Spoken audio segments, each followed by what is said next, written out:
Спасибо. Уважаемые дамы и господа, начинается церемония обмена документами, подписанными в ходе официального визита президента Республики Таджикистан Эмомали Рахмона в Российскую Федерацию. Генеральный директор государственной корпорации по атомной энергии «Росатом» Алексей Евгеньевич Лихачев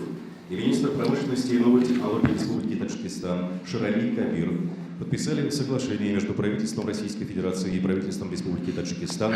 о сотрудничестве при реабилитации территории Республики Таджикистан, подвергшихся воздействию уранодобывающих и горноводных производств.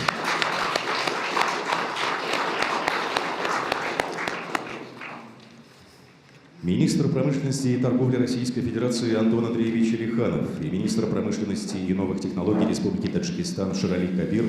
подписали соглашение между Министерством промышленности и торговли Российской Федерации и Министерством промышленности и новых технологий Республики Таджикистан о сотрудничестве в сфере промышленности, а также соглашение между правительством Российской Федерации и правительством Республики Таджикистан о создании индустриального парка на территории Республики Таджикистан. Министр обороны Российской Федерации Андрей Рамович Белоусов и министр обороны Республики Таджикистан Эмомали Сабир-Зада утвердили программу стратегического партнерства Российской Федерации и Республики Таджикистан в военной и военно-технической областях на 2026-2030 годы.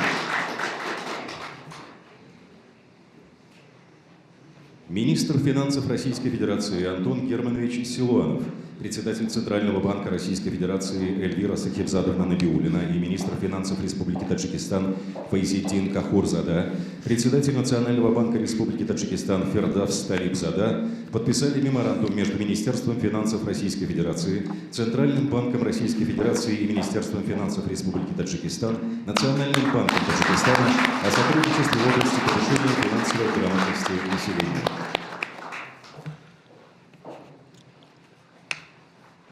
Заместитель министра цифрового развития, связи и массовых коммуникаций Российской Федерации Белла Мухарбиевна Черкесова и директор агентства инноваций и цифровых технологий при президенте Республики Таджикистан Мирзо Хуршед Файзулло-Зада подписали меморандум о взаимопонимании между Министерством цифрового развития, связи и массовых коммуникаций Российской Федерации и агентством инноваций и цифровых технологий при президенте Республики Таджикистан о сотрудничестве в области цифровизации и информационных технологий.